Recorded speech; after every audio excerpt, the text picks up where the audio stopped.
Get out." Bradley Cooper pointed at the door, his finger shaking with barely contained rage. "Take your little brat and get out of my building. We don't hire charity cases." Marcus Thompson didn't move. 8-year-old Zoe pressed closer to her father's leg, her eyes filling with tears. The conference room had gone dead silent. "I said, get out!" Bradley slammed his palm on the mahogany table. Marcus looked at him. Then he smiled a cold, dangerous smile that made Bradley's hand freeze mid-air. $47. What? That's what I have left in my bank account. Rent is due in 5 days. And I just watched you call my daughter a brat. Marcus stepped forward. "So I'm going to give you a choice, Mr. Cooper. You can apologize to my child right now, or I can show everyone in this building exactly what kind of man you really are." Bradley laughed. "Security. Get this." The lights went out. Every screen in the building flickered, died and flashed back with a single message: pay or lose everything. In the chaos that followed, the man they had just humiliated would become the only person who could save them. Comment your city below so I can see how far this story travels. Marcus Thompson's phone buzzed at 6:03 a.m. He grabbed it before the sound could wake Zoe, who was curled against his chest, her small fingers still clutching his t-shirt from the nightmare that had brought her to his bed 4 hours ago. The text was from the babysitter. "Sorry, Marcus. Family emergency. Can't make it today." He stared at those 11 words. His thumb hovered over the keyboard. He wanted to type something. Anything. But what was there to say? "Please, I'm begging you. This interview is the only thing standing between my daughter and homelessness." He set the phone down. In the darkness, he could hear Zoe's breathing. Slow. Peaceful. She had no idea that her world was about to collapse again. Marcus closed his eyes. "Okay, Denise. Okay. I hear you. Keep moving." He slid out of bed without waking his daughter and walked to the bathroom. In the mirror, he saw a man he barely recognized. 38 years old. 15 years in the Army. 3 years as a fleet management systems engineer. 2 years of hell. Dark circles under his eyes, gray creeping into his temple, lines around his mouth that hadn't been there before Denise died. "You can do this," he whispered to himself. His reflection didn't look convinced. "Daddy, why do I have to come?" Zoe sat at the kitchen table, pushing her cereal around the bowl. She was wearing her favorite dress, yellow with white flowers, because Marcus wanted her to feel confident. He was wearing his only interview clothes, pressed and repressed until the iron nearly burned through. Because Miss Patricia had an emergency baby. "What kind of emergency?" "I don't know." "Is she okay?" "I'm sure she's fine." "Then why can't she watch me?" Marcus set down the coffee he couldn't afford and knelt beside his daughter. "Zoe, look at me." She did. Her eyes, God, they were Denise's eyes, so dark and deep he could drown in them. "Today is very important. Daddy has a job interview. If I get this job, we can stay in our apartment. We can keep your school. We can—" His voice caught. "We can be okay. And if you don't get it—" He forced a smile. "Then we figure something else out. That's what we do, right? We figure it out." Zoe was quiet for a moment. Then, "Mommy always said you were the smartest man she ever knew." The words hit him like a punch to the chest. "She did. She said you could fix anything, even broken things." Marcus pulled his daughter into a hug so she wouldn't see the tears forming in his eyes. "I'm gonna try, baby girl. I'm gonna try." The bus ride took 40 minutes. Marcus couldn't afford a car. The old Honda had died 6 months ago, and repairs would have cost more than 3 months of groceries. So they rode the 7:15 a.m. express. Zoe pressed against the window, watching the city slide by. "Daddy, is this the place?" They were passing the Titan Freight Solutions Tower. Glass and steel, 40 stories of corporate power stabbing into the morning sky. That's it. It's really big. Yeah. What if they don't like me? Marcus squeezed her hand. Anyone who doesn't like you isn't worth knowing. What if they don't like you? He didn't have an answer for that one. The revolving door was heavier than Marcus expected. Or maybe he was just tired. He hadn't slept more than 3 hours in months. Between the warehouse night shifts and the freelance IT work, and Zoe's nightmares, sleep had become a luxury he couldn't afford. Stay close to me, okay? Zoe nodded, her hand tightening around his. They stepped into the lobby, and Marcus felt every eye in the room turn toward them. He knew what they saw. A black man in worn khakis and a faded blue shirt that had been washed too many times. A little girl in a yellow dress clutching a backpack that had seen better days. Two people who clearly didn't belong in this monument to corporate success. Let them look. He'd faced worse. The receptionist was young, pretty, with a smile that vanished the moment she registered who was walking toward her desk. Can I help you? Marcus Thompson, I have a 9 a.m. interview. Her fingers moved across the keyboard. Her eyebrows climbed toward her hairline. The IT support position. That's right. She looked at Zoe, looked back at Marcus. Sir, is this your child? My daughter. Yes. Sir, this is a professional environment. We don't... I understand. Her caregiver canceled this morning. I'm asking for your patience with an unusual situation. The receptionist, her name tag read. Amanda exchanged a glance with her colleague. A smirk passed between them. Have a seat. Someone will be with you. Marcus nodded. Thank you. He led Zoe to the waiting area, feeling the whispers follow them like shadows. Daddy, why is everyone staring? They were seated in the corner as far from the other candidates as possible. Young men and women in expensive suits surrounded them, clutching leather portfolios, rehearsing confident smiles. The gap between them was measured in more than dollars. Some people aren't used to seeing a dad with his daughter at a place like this. Is that bad? No, baby, it's just different. A young man across the room, blonde 20-something suit that cost more than Marcus made in a month, leaned over to his neighbor and said something. They both laughed. Marcus heard the word daycare. His jaw tightened. Zoe tugged his sleeve. That man is laughing at us. I know. Why? Because he doesn't understand what we've been through. And that's okay. He doesn't need to understand.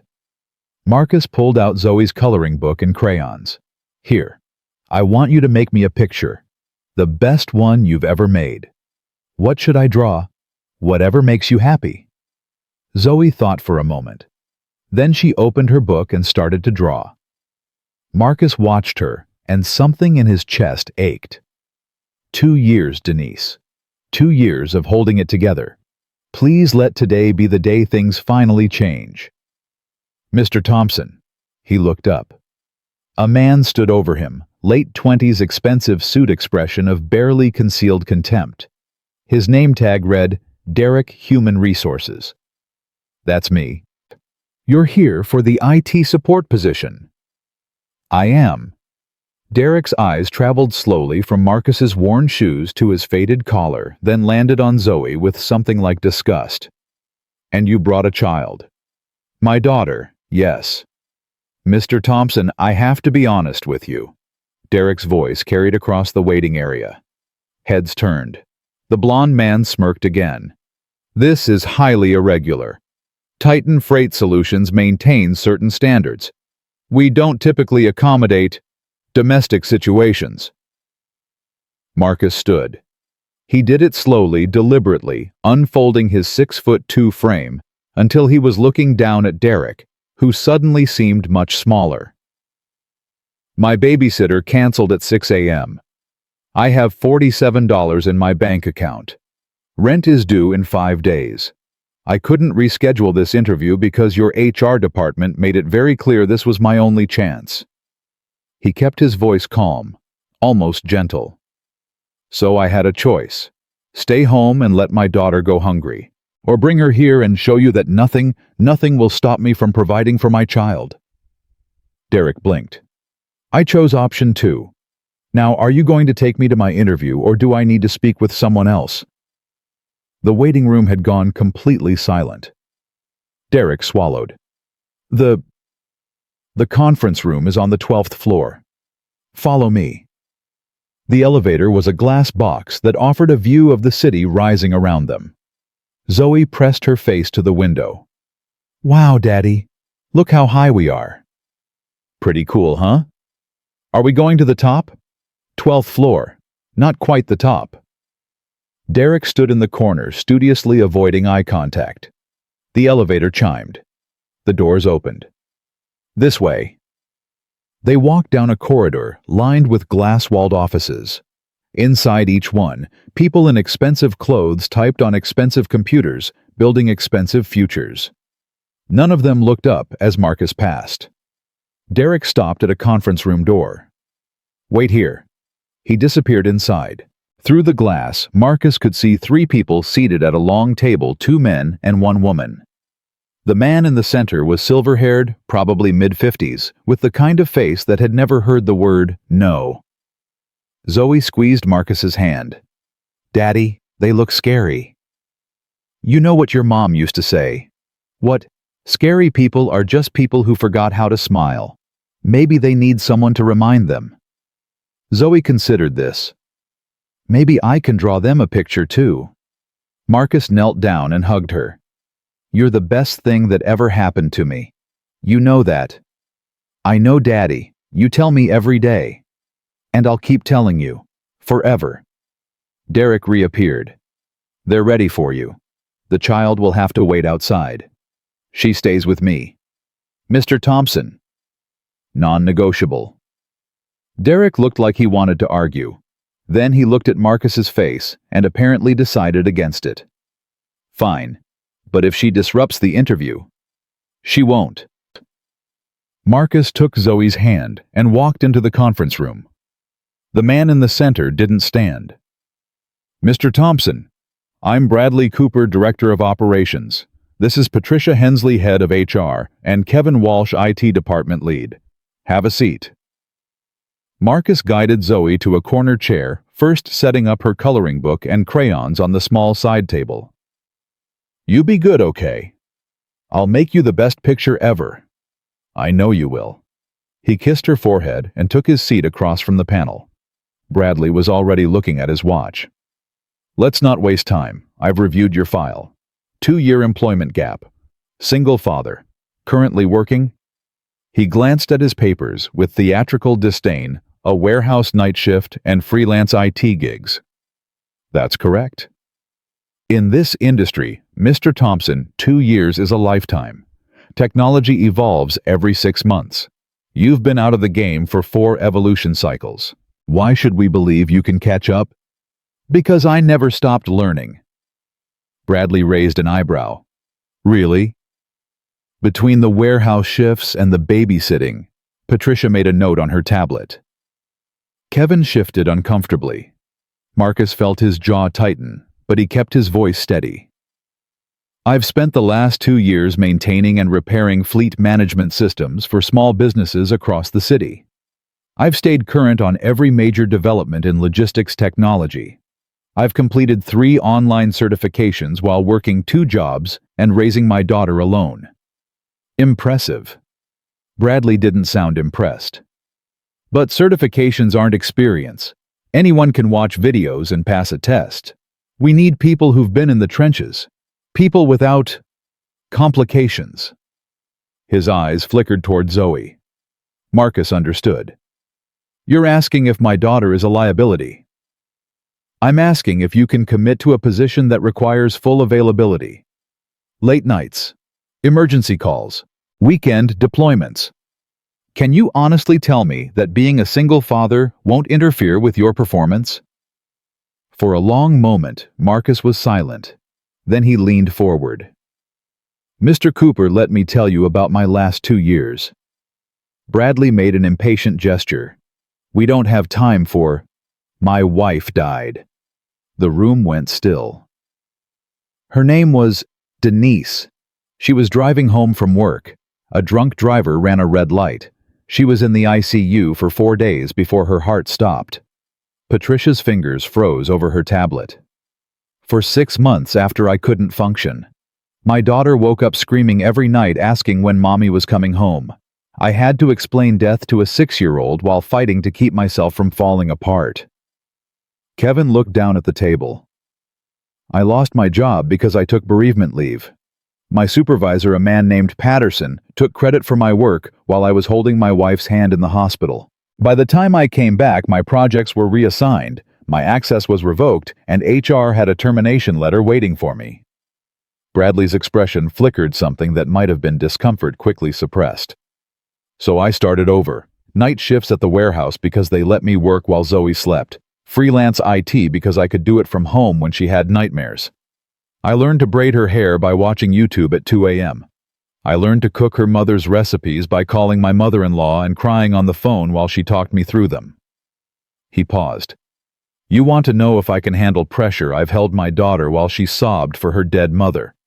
I've worked 20-hour days on 3 hours of sleep. I've rebuilt our entire life from nothing while making sure my child never felt unloved for a single second. His voice hardened. So don't talk to me about commitment, Mr. Cooper. Don't talk to me about complications. I've survived things that would destroy most people in this building. That's not a liability. That's proof of exactly what I'm capable of. The silence stretched. Patricia had stopped pretending to take notes. Kevin was staring at Marcus with something like respect. Even Bradley seemed momentarily off balance. Then a small voice broke the tension. Daddy? Everyone turned. Zoe stood at the edge of the table holding a crayon drawing. 2 stick figures, one tall, one small, holding hands under a bright yellow sun. I finished. See, it's us. I put a sun because Mommy said you were her sunshine. Now you're my sunshine. Marcus felt tears prick his eyes. He took the drawing with hands that trembled. It's perfect, baby girl. The most beautiful picture I've ever seen. Bradley cleared his throat. This is touching, but no. The word came out harder than Marcus intended. No, Mr. Cooper, you're going to look at this picture. You're going to see what matters. Because in 30 years, when you're looking back on your life, you won't remember this interview.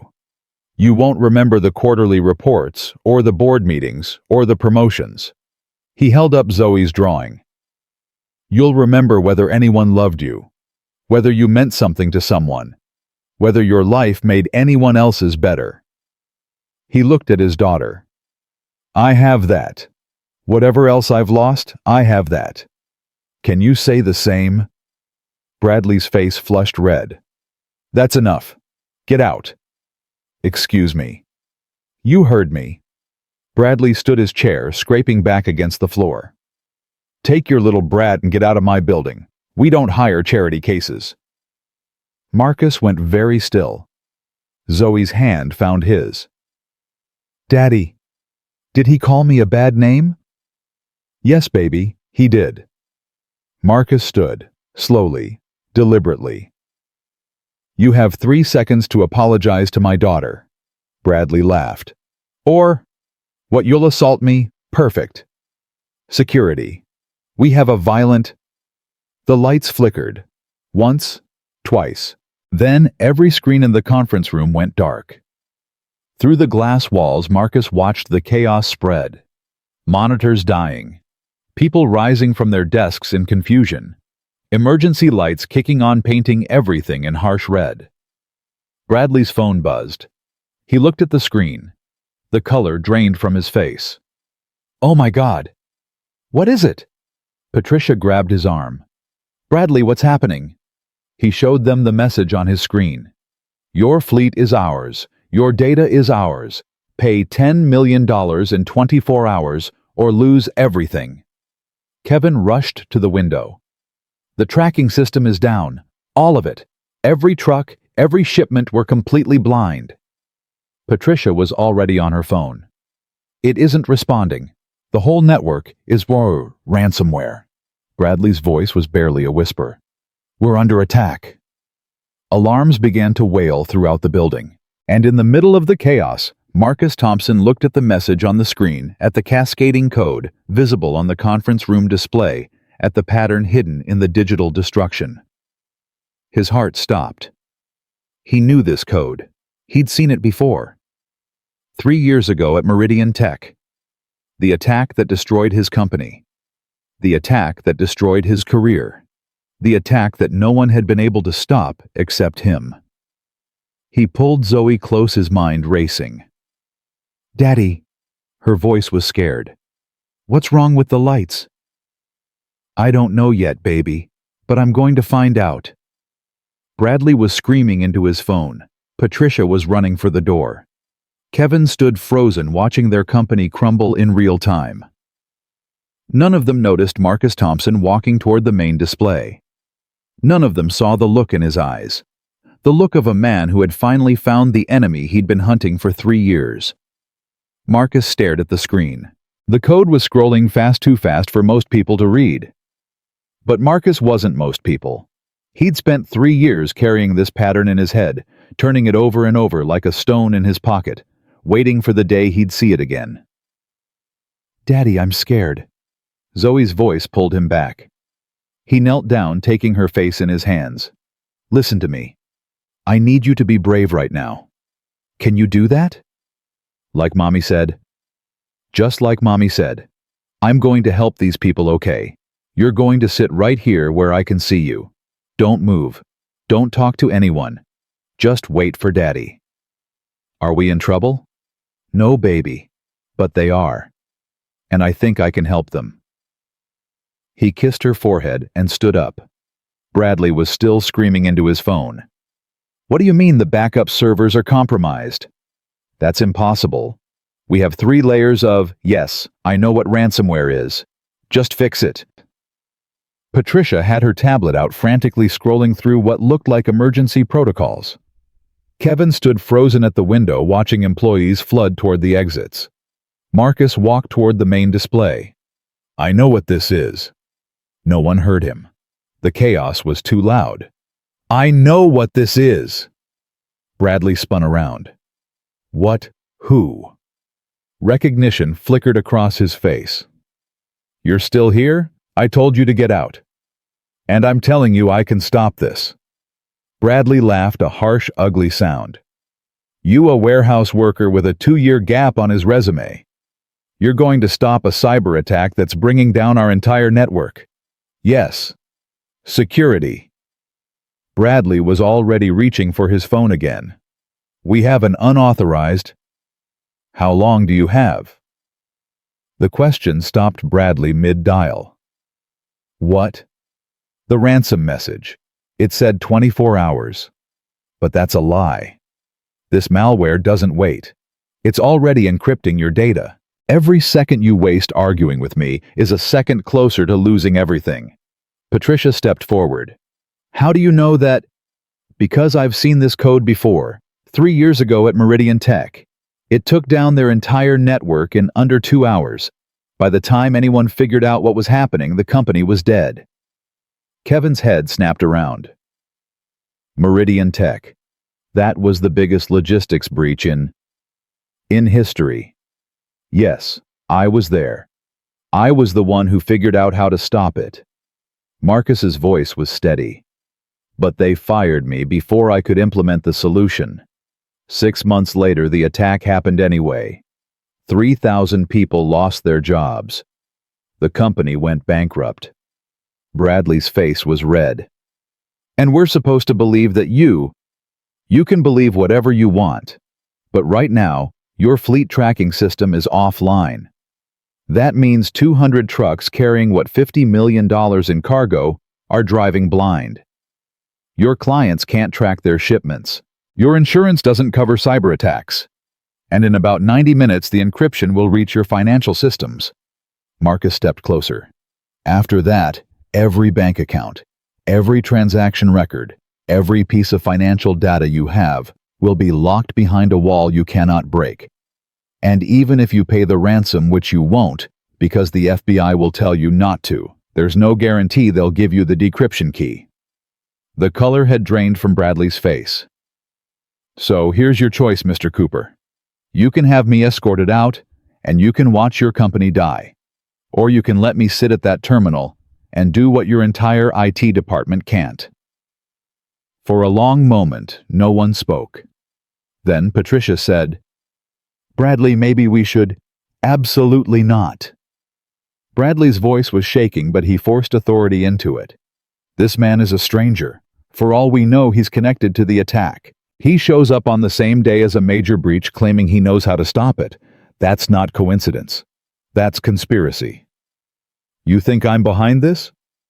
I think the timing is suspicious." Marcus laughed. It wasn't a pleasant sound. "You called my daughter a brat 5 minutes ago. You were about to have me thrown out. And now you think I orchestrated a multi-million-dollar cyber attack just to get a job I wouldn't have needed if your company had any decency." Bradley opened his mouth. Nothing came out. "The attack started before I even walked into this conference room. Your network was already compromised when I was sitting in your lobby being laughed at by your staff. So either I'm the world's most incompetent criminal, or I'm exactly what I say I am, someone who's seen this before and knows how to stop it." Kevin spoke up. "He's right about the timing. The first breach alerts came in at 8:47. He didn't arrive until after 9. Bradley shot him a murderous look. "Whose side are you on? I'm on the side of not losing my job because we were too proud to accept help." The argument was interrupted by a sound that made everyone's blood run cold. A child crying. Marcus turned. Zoe was huddled in her corner chair, tears streaming down her face. Her hands pressed over her ears to block out the alarms. He was at her side in 3 steps. "Hey, hey, hey, I'm here. Daddy's right here. I want to go home. Please, Daddy, I want to go home." "I know, baby. I know. We're going to go home soon. Okay? But first, Daddy has to help these people." "Why? They were mean to you." Marcus wiped her tears with his thumb. "Because that's what good people do. Even when others are mean to us, we still help them. That's what Mommy would have done, right?" Zoe sniffled. "Mommy helped everyone." "That's right. And we're going to be just like her." He pulled her into a hug, feeling her small body trembling against his chest. Over her shoulder, he saw Patricia watching them with an expression he couldn't read. "Mr. Thompson?" It was Patricia. Her voice was different now, softer, more human. "If you can really stop this, we need you. Please." Bradley made a sound of protest, but Patricia cut him off with a look that could have frozen fire. "Our IT head is trapped in a meeting across town. Our backup team is working blind, and every second we stand here arguing, we're losing data we can never recover." She turned to Marcus. "What do you need?" Marcus stood, keeping one hand on Zoe's shoulder. "Access to a terminal, administrator credentials, and everyone to stay out of my way." Patricia nodded. "Kevin, get him set up. Bradley, call the board and tell them we have a situation. And for God's sake, turn off those alarms before we all go deaf." Bradley's face contorted. "Patricia, you can't seriously—" "I just did. Move." For a moment, Marcus thought Bradley would explode. The man's hands were clenched into fists, his jaw tight enough to crack teeth. But then his phone buzzed again, and whatever he saw on the screen made him go pale. "The client calls are starting. They want to know why they can't track their shipments." Patricia's voice was ice. "Then I suggest you start making calls. Mr. Thompson, the server room is on the 8th floor. Kevin will take you." Marcus looked at Zoe. "Baby, I need you to come with me. Can you be brave a little longer?" She wiped her eyes with the back of her hand. "I can be brave, Daddy." "That's my girl." He picked her up, settling her on his hip like he'd done 1,000 times before. She was getting too big for this 8 years old, all arms and legs, but she clung to him like she had when she was 3, and he would carry her for as long as she needed. Kevin was waiting at the door. "Follow me." They stepped out of the conference room into a hallway filled with panicked employees. People were running toward the exits, clutching laptops and phones, shouting questions that no one could answer. Kevin moved fast, weaving through the chaos, with the ease of someone who knew these halls in his sleep. Marcus followed Zoe's arms tight around his neck. "How much do you actually know about this malware?" Kevin asked without looking back. "Everything." "That's not an answer." "It's called Hydra. Named after the mythological monster cut off one head, two more grow back. It uses polymorphic encryption with a self-modifying codebase. Every time your system tries to quarantine it, it rewrites itself and finds a new attack vector." Kevin stopped walking. "How do you know its name?" "Because I named it." "What?" 3 years ago at Meridian Tech. I was the first one to identify the attack pattern. I spent 6 weeks dissecting the code, learning how it thought, figuring out its weaknesses. I called it Hydra because it kept coming back no matter what we threw at it. They started walking again, faster now. "So you created the solution." "I created a solution, a kill switch, but I never got to implement it." "Why not?" Marcus's jaw tightened. "Because my wife was dying and my supervisor decided that made me unreliable. He took my research, put his name on it, and had me fired while I was sitting in a hospital holding Denise's hand." Kevin was quiet for a moment. "What happened to him?" "The supervisor. Last I heard, he's a VP at some company in Seattle. 6-figure salary, corner office. The man who stole my work and let 3,000 people lose their jobs is living his best life. And you." Marcus looked at Zoe, who had her face buried in his shoulder. "I'm carrying my daughter through a building that's falling apart, trying to save a company that didn't want to hire me. I'm living my best life too." The elevator opened onto the 8th floor. The server room was a glass-walled fortress. In the center of the floor, rows of humming machines, blinking lights, the digital heartbeat of Titan Freight Solutions. Right now, that heartbeat was failing. 2 technicians were inside, frantically typing commands that weren't working. One of them looked up as Kevin approached. "Kevin, thank God. Nothing's responding. The encryption is spreading faster than we can isolate it." "Move over." "What? Who is?" "I said move." The technician looked at Kevin, then at Marcus, then at the little girl in Marcus's arms. His face twisted with confusion and something that looked like contempt. "You can't be serious. We're in the middle of a crisis, and you bring in some random—" Kevin grabbed the man's shoulder and physically moved him aside. "Mr. Thompson needs a workstation. Now." Marcus set Zoe down in a chair away from the servers. "Stay right here, okay? Don't touch anything. Just wait for me." "Daddy, what are all these lights?" "Computers, baby. Lots and lots of computers." He turned to the main terminal and sat down. The screen was a cascade of error messages, each one worse than the last. Failed isolation. Encrypted sector. Access denied. The Hydra was eating through Titan's defenses like acid through paper. Marcus cracked his knuckles. "Okay, let's see what you've learned." His fingers found the keyboard. 3 years. 3 years of carrying this code in his head, turning it over and over, refining the solution he'd never gotten to use. 3 years of wondering if he'd ever get the chance to prove he was right. Now he had 90 minutes. The first thing he did was pull up the network architecture. Titan's system was different from Meridian's newer, more complex, more layers of security. But the Hydra didn't care about security. It cared about replication, about spreading, about surviving. "What's your firewall configuration?" Kevin was at his shoulder. "Standard enterprise. 3-tier defense with useless. The Hydra already bypassed it." "What about your air-gapped backups?" "We have them, but..." "Don't touch them. The malware is looking for backup connections. The moment you try to restore from air gap, it'll jump the connection and infect those too." The other technician, his name tag read Douglas, snorted. "That's not how air-gapped systems work. The whole point is they're not connected to... The whole point is they're not supposed to be connected. But you're going to connect them when you try to restore, aren't you? That's what the Hydra wants. It's patient. It'll wait until you make a mistake." Douglas's face reddened. Listen, I don't know who you think you are, but I've been doing this for 15 years, and you've never seen anything like this. Neither had I until Meridian. Now please be quiet and let me work. Marcus's fingers flew across the keyboard. The code was familiar, but not identical. The Hydra had evolved.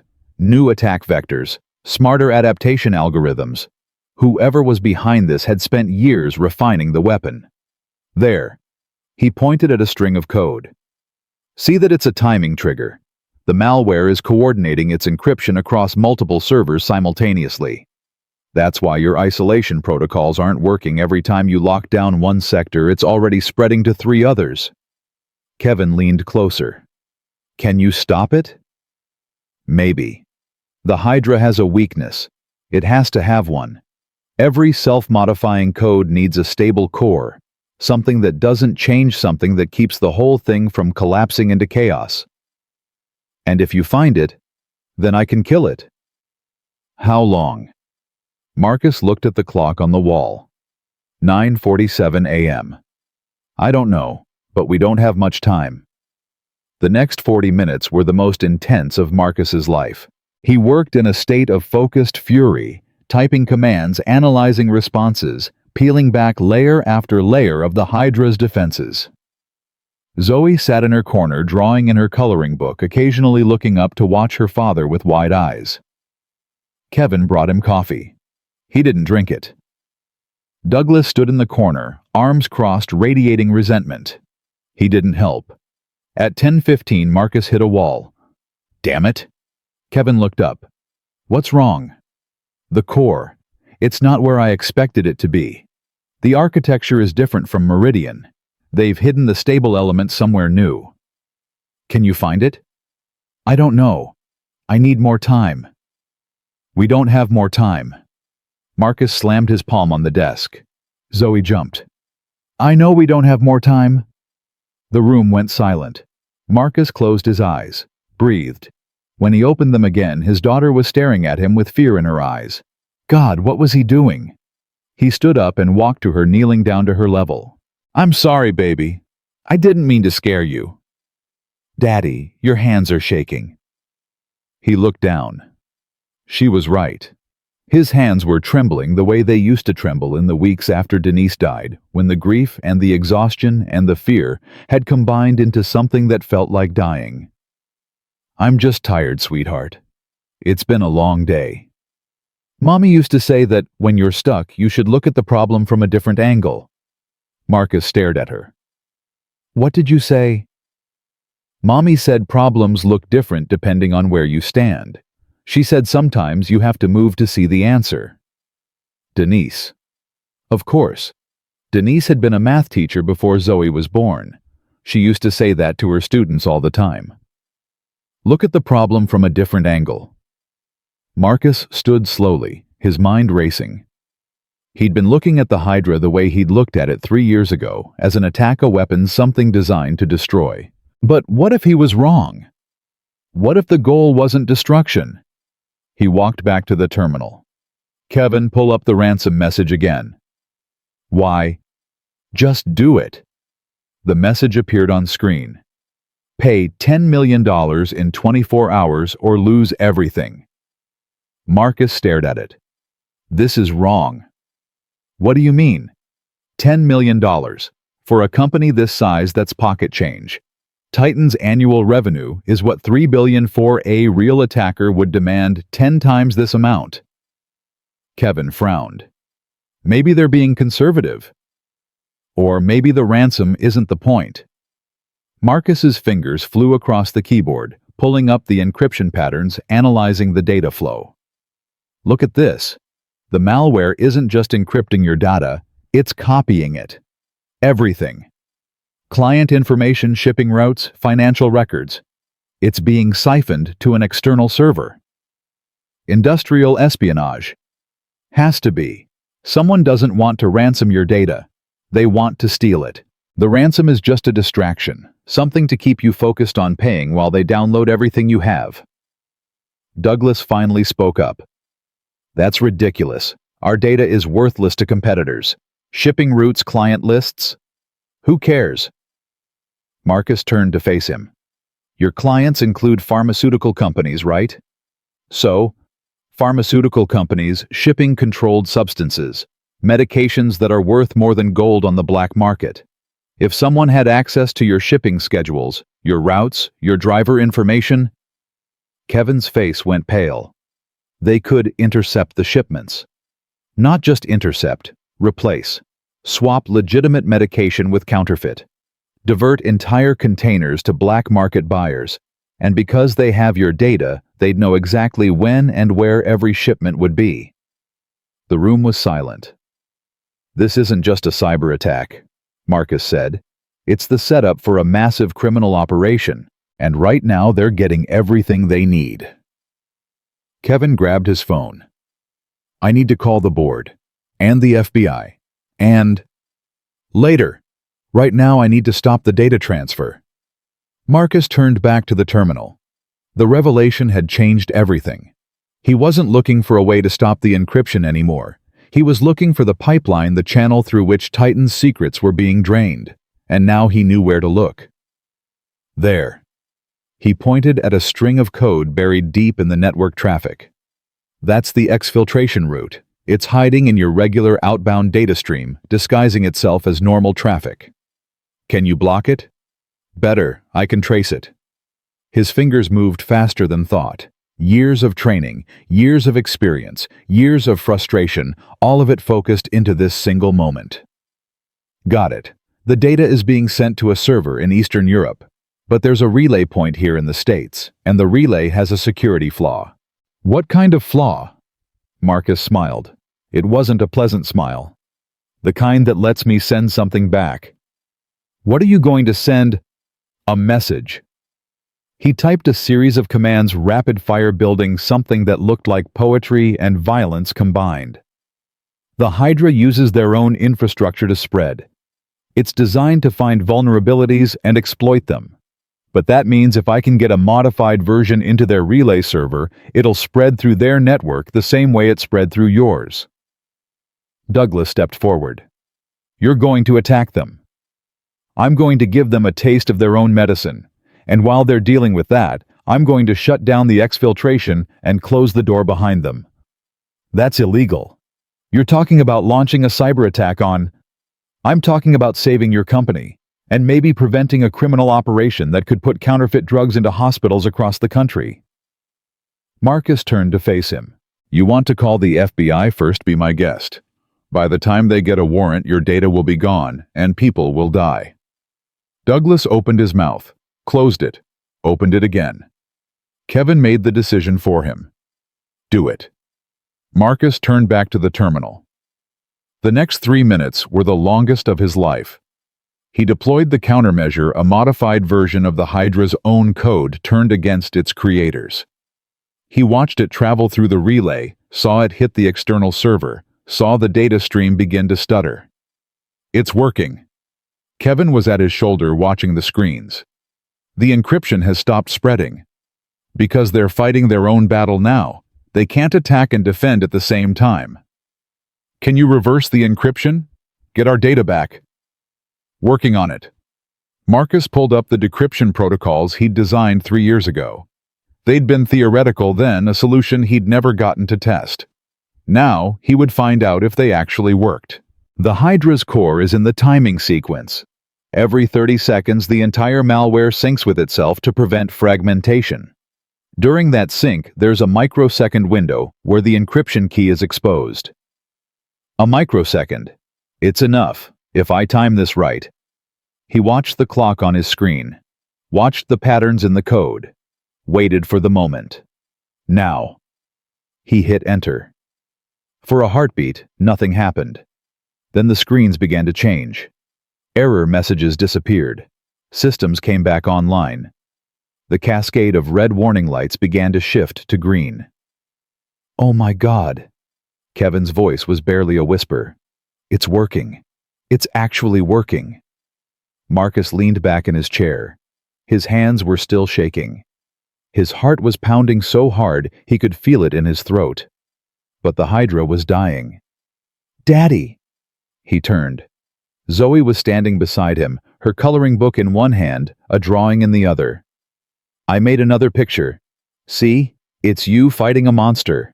He looked at the drawing. A stick figure man standing over a mass of squiggly lines, a crayon sword in his hand. You're the hero, Daddy, just like in my stories. Marcus pulled her into his arms. No, baby, I'm just your dad.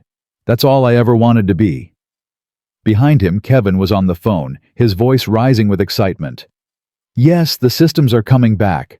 No, I don't know how. There was a man, yes, from the interview. I know it sounds crazy, but... Douglas stood in the corner, his face a mask of conflicting emotions. And somewhere above them, Bradley Cooper was about to learn that the man he'd tried to throw out had just saved everything he'd spent his life building. But Marcus didn't care about any of that. He cared about the little girl in his arms. He cared about the promise he'd made to Denise. And for the first time in 2 years, he cared about himself. Come on, baby. Let's go home. He stood lifting Zoe with him. Kevin grabbed his arm. Wait, you can't just leave. The board will want to talk to you. The FBI. They know where to find me. Marcus walked toward the door. Mr. Thompson. He stopped, turned. Douglas was staring at him with an expression Marcus couldn't read. That was, I've never seen anyone do what you just did. Then maybe you should pay more attention to the people you dismiss. He walked out of the server room, his daughter in his arms, leaving behind the chaos he'd just tamed. The elevator doors closed behind them, and for one perfect moment, Marcus Thompson allowed himself to feel something he hadn't felt in 2 years. The elevator didn't make it to the lobby. It stopped on the 14th floor, and when the doors opened, Marcus found himself face to face with a woman he'd never seen before. She was Asian mid-30s, dressed in a charcoal suit that probably cost more than his rent. Her eyes were sharp, intelligent, and fixed on him with an intensity that made him take a step back. Mr. Thompson, it wasn't a question. Yes. I'm Victoria Chen, CEO of Titan Freight Solutions. She stepped into the elevator and the doors closed behind her. We need to talk. Marcus shifted Zoe in his arms. I was just leaving. I know. That's why I stopped the elevator. She pressed a button and they began moving again, not down, but up. Where are we going? My office. I have questions and I suspect you have answers. My daughter is tired. She's been through enough today. Victoria's expression softened just slightly. I have a couch in my office, comfortable, quiet. She can rest while we talk. She looked at Zoe, and her voice changed warmer, more human. Would you like some hot chocolate? I have the good kind, with marshmallows. Zoe looked at Marcus. Daddy. He didn't trust this woman, didn't trust anyone in this building. But Zoe was exhausted, and he was too tired to fight another battle. Okay, but if you try anything... Mr. Thompson. Victoria's voice was quiet but firm. You just saved my company from a catastrophic attack. The last thing I'm going to do is try anything. The elevator opened onto the top floor. Victoria's office was large but not ostentatious. Books lined the walls, actual books worn and read, not decorative props. A photograph on her desk showed an older man with kind eyes, his arm around a younger Victoria. My father, she said, noticing his gaze. He founded this company. I inherited it 3 years ago when he passed. I'm sorry. So am I. She gestured toward a leather couch in the corner. Your daughter can rest there. I'll have my assistant bring that hot chocolate. Marcus set Zoe down gently. She was already half asleep, her eyes drooping. Daddy, are we in trouble? No, baby. The nice lady just wants to talk. Is she going to be mean like the other man? Victoria crouched down to Zoe's level. I promise I won't be mean. Your daddy did something very brave today. I want to thank him. Zoe studied her for a moment. Then she nodded, apparently satisfied with whatever she saw in Victoria's face. Okay, but if you're mean to him, I'll draw you a scary picture." Victoria laughed, a genuine sound surprised out of her. "I'll keep that in mind." She stood and walked to her desk, picking up her phone. "Sarah, can you bring some hot chocolate to my office?" "Yes, with marshmallows." "Thank you." Marcus remained standing, his arms crossed. "You stopped an elevator to talk to me. That's not normal." "No, it's not." Victoria sat behind her desk and gestured to the chair across from her. "Please, sit." He didn't move. "Mr. Thompson, I'm not your enemy. I watched you in that lobby this morning. I saw how my staff treated you. I was ashamed." "Then why didn't you do something?" "Because I didn't know who you were. I didn't know if you deserved my intervention or if you were just another candidate who would wash out in a week." She paused. "I was wrong. I should have stepped in regardless of who you were. That's not the company I want to run." Marcus finally sat down. "What do you want?" "The truth. All of it. Who you are, where you came from, and how you knew how to stop an attack that my entire IT department couldn't handle." "I already told Kevin and the others." "You told them pieces. I want the whole story." He was quiet for a long moment. On the couch, Zoe had curled up with her coloring book, her eyes closed. "Why does it matter?" "Because I'm going to offer you a job. And before I do, I need to understand what I'm offering it to." Marcus laughed, a short, bitter sound. "An hour ago, your director of operations called my daughter a brat and tried to have me thrown out. Now you want to hire me." "Bradley Cooper's employment status is currently under review. As of 30 minutes ago, he's been suspended pending investigation."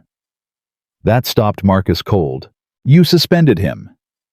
"I watched the security footage from the conference room, the way he spoke to you, the way he looked at your daughter." Victoria's jaw tightened. "That's not who we are. That's not who I'll allow us to be." The door opened, and a young woman entered with a tray hot chocolate for Zoe, coffee for Marcus and Victoria. She set it down quietly and left without a word. Victoria picked up her cup, but didn't drink. "Tell me about Meridian Tech." Marcus closed his eyes. He didn't want to go back there, didn't want to dig up the memories he'd spent 3 years trying to bury.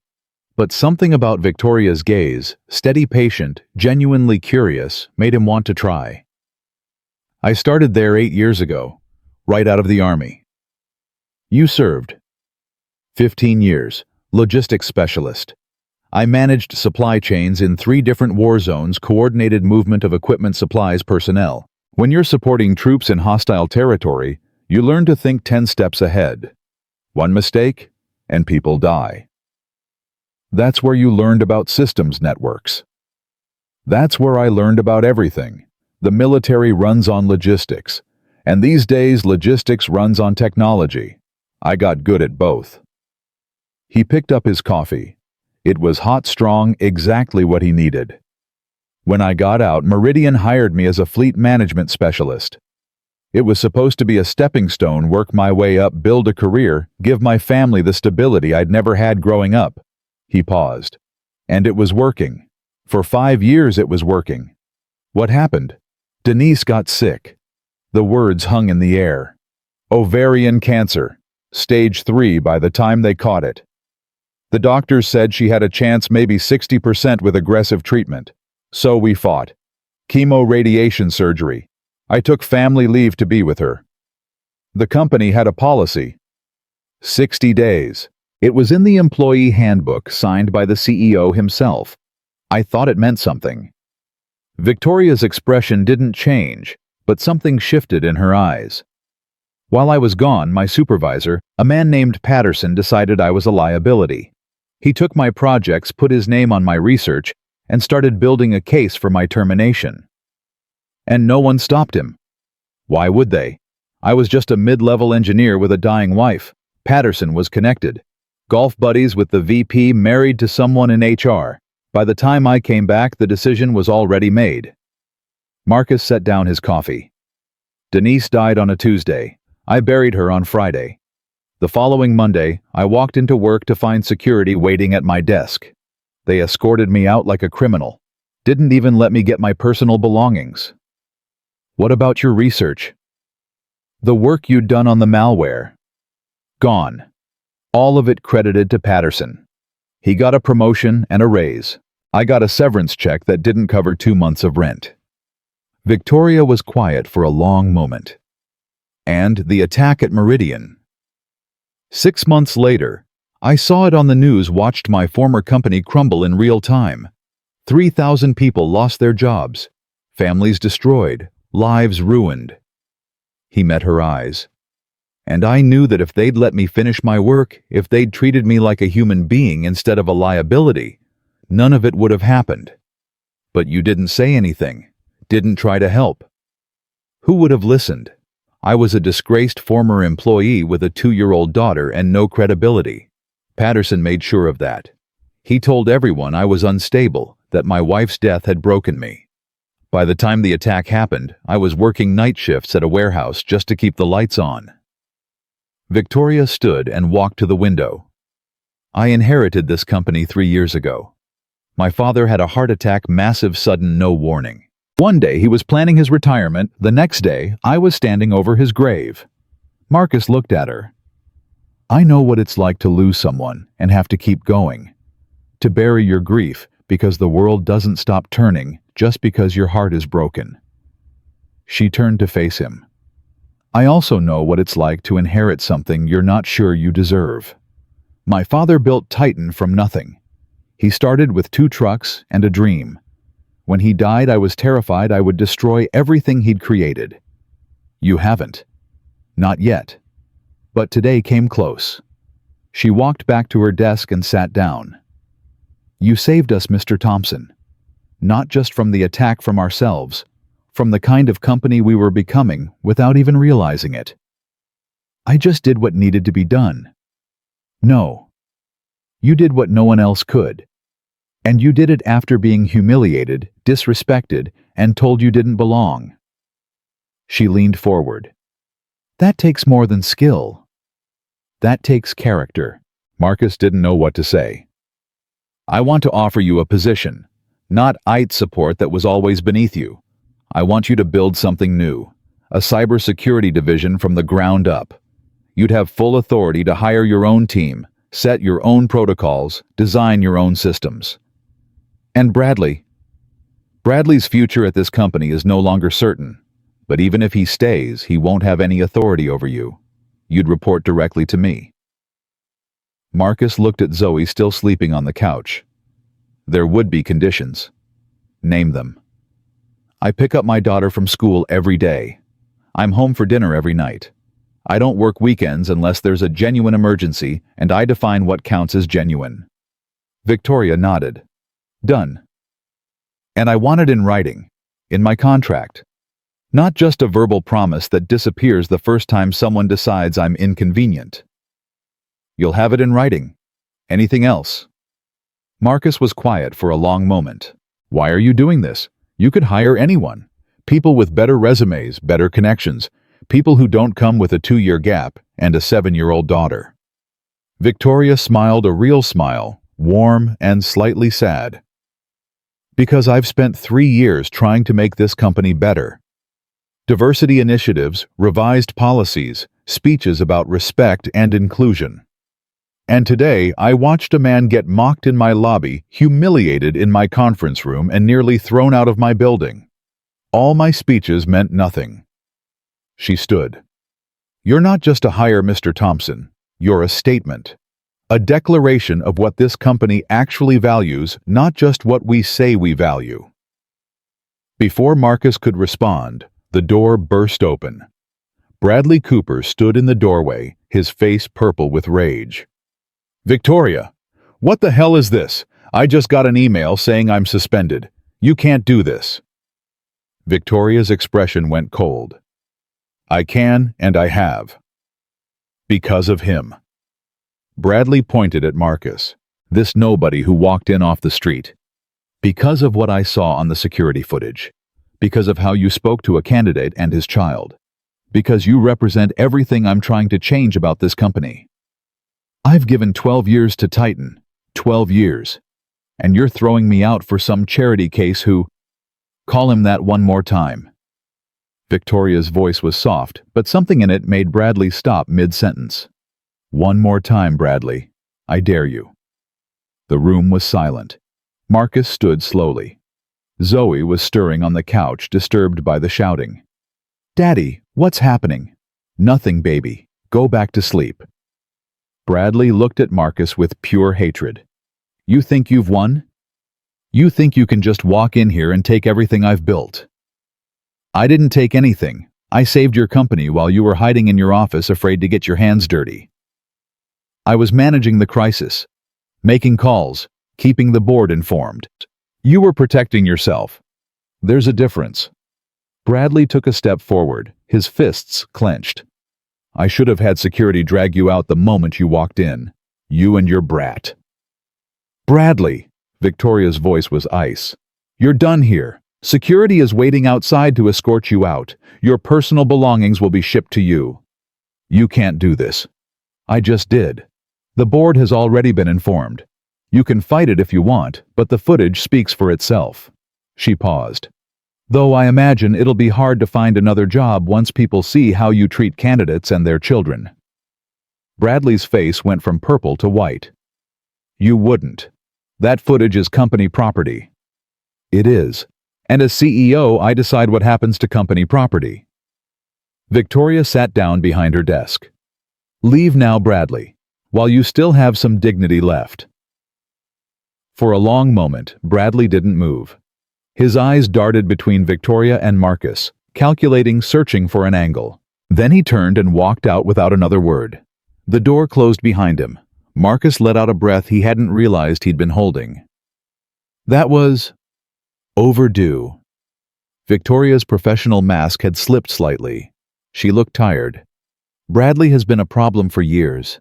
I just never had the evidence I needed to act. And now you do. Now I do. She looked at him. Thank you for that too. Zoe appeared at Marcus's side, rubbing her eyes. Daddy, can we go home now? I'm tired. Marcus lifted her into his arms. Yeah, baby. We can go home. Victoria stood. I'll have a car take you. And Mr. Thompson, think about my offer. You don't have to decide today. I don't need to think about it. She raised an eyebrow. I accept. On the conditions I named. For a moment, Victoria just looked at him.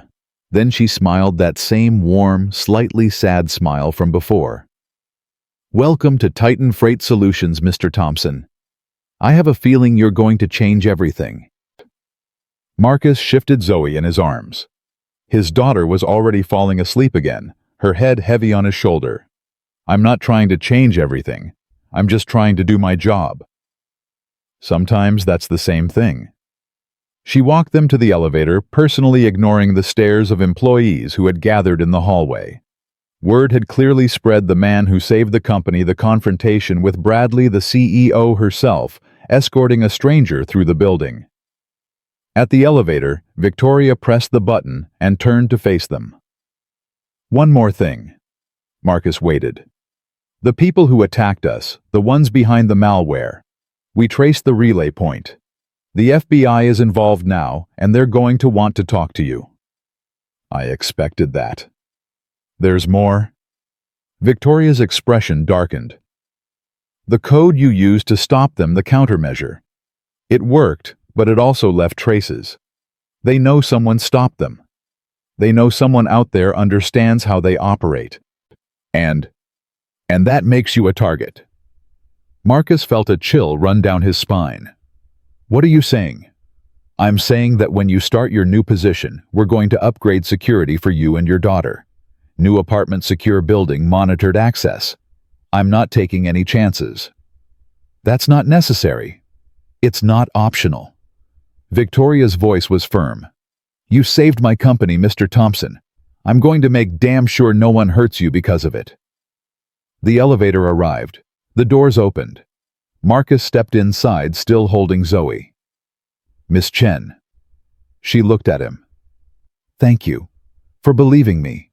for giving me a chance." Victoria shook her head. "I didn't give you anything. You earned it. Every bit of it." The doors began to close. "Welcome to the family, Mr. Thompson." The last thing he saw was her smile and the tears she was trying to hide. The car ride home was quiet. Zoe slept against Marcus's shoulder, her breathing slow and steady. The driver, a company employee Victoria had personally assigned, navigated through traffic with professional silence. Marcus stared out the window at the city sliding past. 12 hours ago, he'd woken up with $47 and no hope.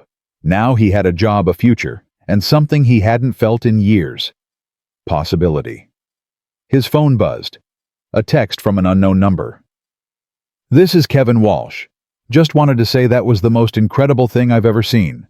Looking forward to working with you." Marcus smiled and put the phone away.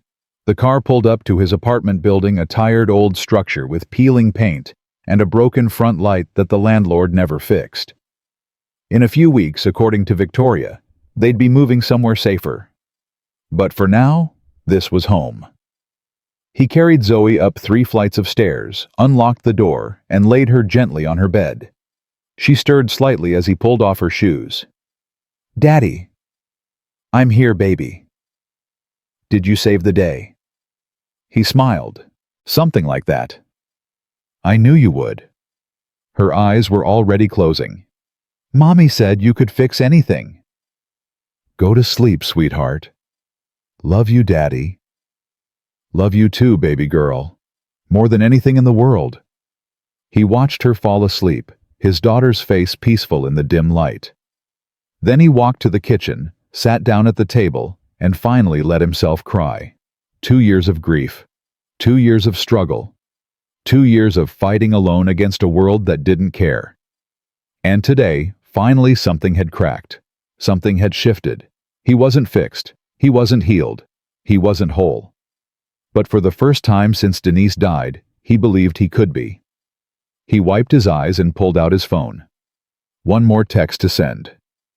"Mom, I got the job. We're going to be okay." Her response came 30 seconds later. "Denise always said you could do anything. She was right. I love you, baby."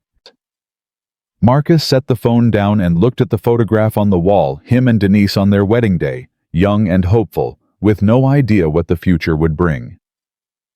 "I kept my promise," he whispered. "She's okay. We're okay." The photograph didn't answer. It never did. But somehow tonight, Marcus could have sworn he felt Denise smiling. 3 weeks later, Marcus walked into Titan Freight Solutions as a different man. Not because of the new suit Victoria had insisted on an advance against his first paycheck, and he'd finally replaced the worn khakis and faded blue shirt. Not because of the new apartment, a secure building downtown with a doorman and a parking garage, and a view of the river that Zoe loved.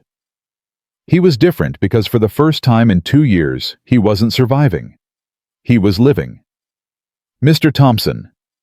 The receptionist Amanda, who had smirked at him that first day, was on her feet, her smile genuine and slightly nervous. "Good morning.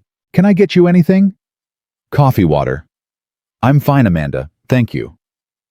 He walked past her desk, and he couldn't help but notice the way employees looked at him now.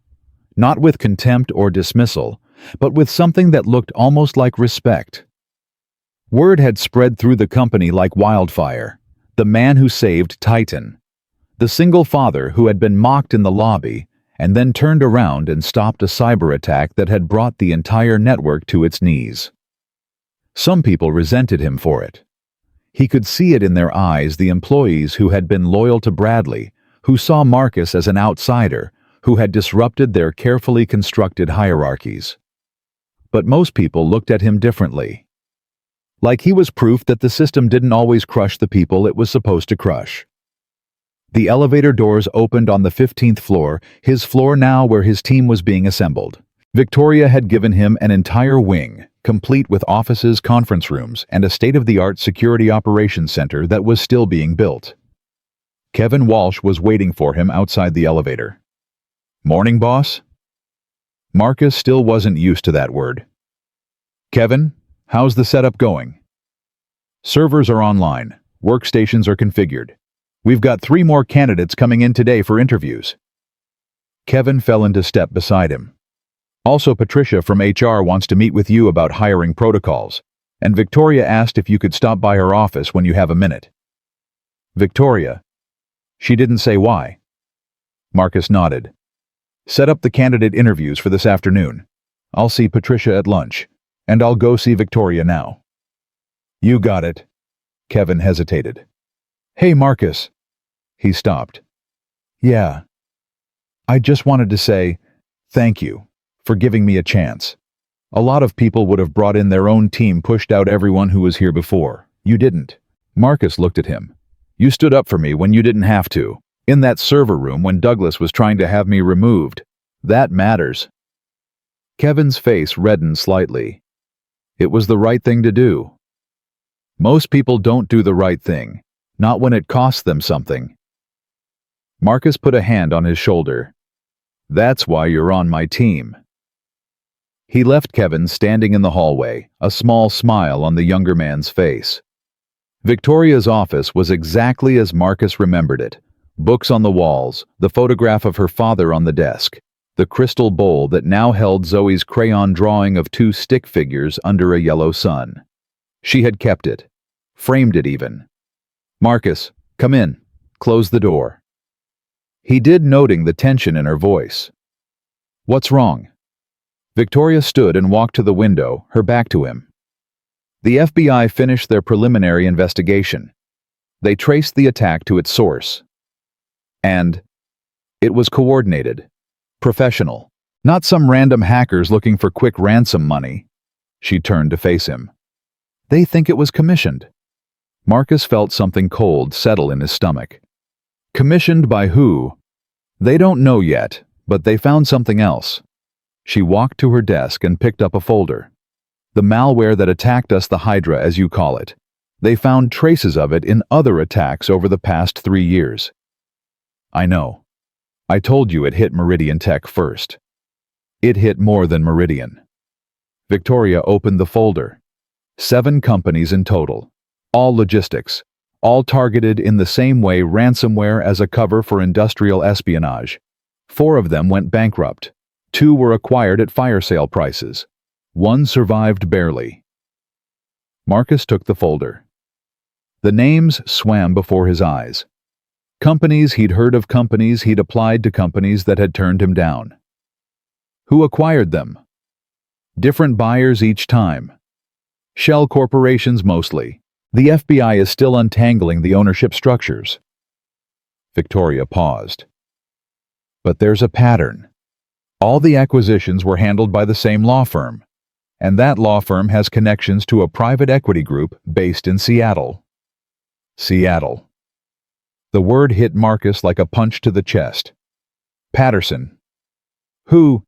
James Patterson. My former supervisor at Meridian. The man who stole my work. Last I heard, he was a VP at a company in Seattle. Victoria's expression sharpened. You think he's connected?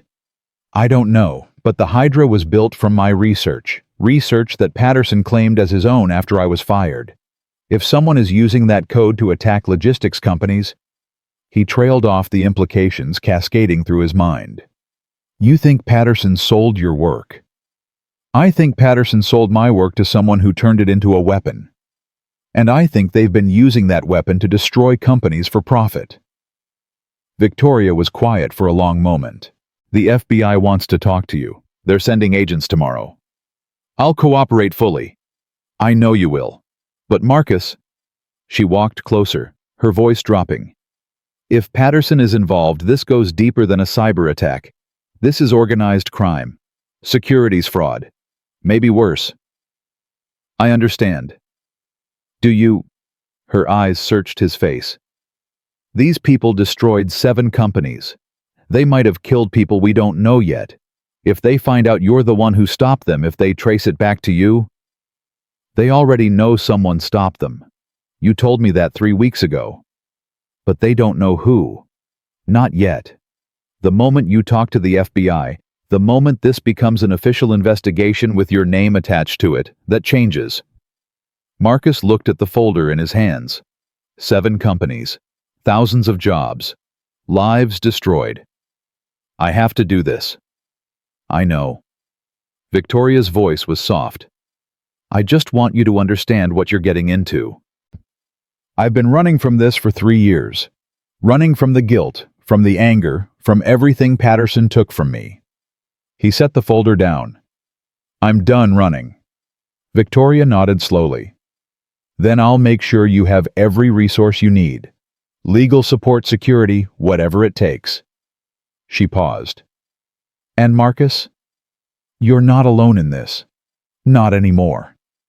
Something in her voice made him look at her. Really look at her. Her professional mask had slipped, and underneath it he saw something vulnerable, something human. Thank you, Victoria. Don't thank me yet. This is going to get worse before it gets better. The FBI agents arrived at 9 a.m. the next morning. There were 2 of them, Special Agent Maria Santos, a sharp-eyed woman in her 40s, and Special Agent David Kim Younger, quieter with the look of someone who spent more time at a computer than in the field. They set up in a conference room on the 15th floor, and Marcus spent the next 4 hours telling them everything. He started at the beginning, his time at Meridian, his work on the Hydra research, Denise's illness, Patterson's betrayal. He told them about the attack at Titan, about what he'd seen in the code about the exfiltration route he'd traced. Agent Santos took notes. Agent Kim typed on a laptop, occasionally pulling up files and charts. So you believe the same codebase has been used in multiple attacks, Santos said when he finished. I don't believe it. I know it. The Hydra has a signature, a specific pattern in how it replicates. Once you've seen it, you can't mistake it for anything else. And this Patterson, you think he sold your research? I think he took credit for my work and then used it for personal gain. Whether he sold it directly or whether someone else got their hands on it, I don't know. Kim looked up from his laptop. We've been investigating James Patterson for 6 months. He's currently the Chief Technology Officer at a company called Nexus Logistics. Marcus felt his heart stop. Nexus Logistics. You know them. They're one of Titan's biggest competitors. Santos and Kim exchanged a glance. Mr. Thompson. Nexus Logistics was one of the companies that acquired assets from the bankrupt firms we discussed. They bought Meridian Tech's client contracts, shipping routes, and proprietary software 6 months after the attack. The room went very quiet. You're saying Patterson profited directly from the attack he enabled? We're saying it's a possibility we're investigating. Santos closed her notebook. Mr. Thompson, we'd like you to come to our field office tomorrow. We have evidence we'd like you to examine code samples, network logs, communication intercepts. We believe you may be able to identify patterns our analysts have missed. I'll be there. One more thing. Santos leaned forward. We have reason to believe that the people behind these attacks are aware they were stopped at Titan. Our cyber forensics team found traces of reconnaissance on your company's network. Someone has been probing, looking for information. Looking for what? We think they're looking for you. Marcus felt the words settle over him like a cold weight. What do you recommend? Why, caution. Don't go anywhere alone. Vary your routines. And Mr. Thompson. Santos stood, her expression serious. Be careful who you trust. If Patterson is involved, he has resources, connections, people who might already be inside your organization. After the agents left, Marcus sat alone in the conference room for a long time. The photograph of Zoe on his desk stared back at him. Her smile innocent and bright, unaware of the storm that was gathering around them. He picked up his phone and made a call. Mom, I need you to come stay with us for a while. I'll explain everything when you get here. His mother arrived the next day. Constance Thompson was 63 years old, a retired nurse who had spent her life taking care of others. She had Denise's warmth and Marcus's stubbornness, and when she walked into the new apartment and saw her granddaughter, her face lit up like sunrise. Grandma. Zoe launched herself across the room. Constance caught her tears already streaming down her face. "Oh, my baby girl, look how big you've gotten. Daddy got a new job, we have a new apartment, and I have my own room with a window and I can see the river. That's wonderful, sweetheart. That's just wonderful." Constance looked at Marcus over Zoe's head. The question in her eyes was clear. He shook his head slightly. Not now. Not in front of Zoe. Later, after Zoe was in bed, they sat at the kitchen table with cups of tea. "Tell me everything." So he did. The interview, the attack, the job, the FBI, Patterson. Constance listened without interrupting. When he finished, she was quiet for a long moment. "You're in danger." "Maybe. The FBI thinks so. And you're going to keep pushing anyway." It wasn't a question. "I have to, Mom. This isn't just about me anymore. Patterson and whoever he's working with, they've destroyed companies, destroyed lives. If I don't help stop them, who will?" Constance reached across the table and took his hand. "Denise would be so proud of you." Marcus felt tears prick his eyes. "I don't know about that." "I do. She loved you because you were good, Marcus. Not successful, not powerful, good. The kind of man who does the right thing even when it costs him everything." "It's already cost me everything." "No." Constance's grip tightened. "You still have Zoe, you still have yourself, and you still have people who love you." She paused. "That woman, the CEO, Victoria." Marcus looked at her sharply. "What about her?" "The way you talk about her. The way your voice changes when you say her name." Constance smiled slightly. "A mother notices these things." "It's not like that." "Isn't it?" Marcus pulled his hand back. "She's my boss. She gave me a chance when no one else would, that's all." "If you say so." "I say so." Constance's smile widened. "You know you used to get that same defensive tone when you talked about Denise, before you finally admitted you were in love with her." "Mom." "I'm just saying, life doesn't stop, Marcus. Love doesn't stop.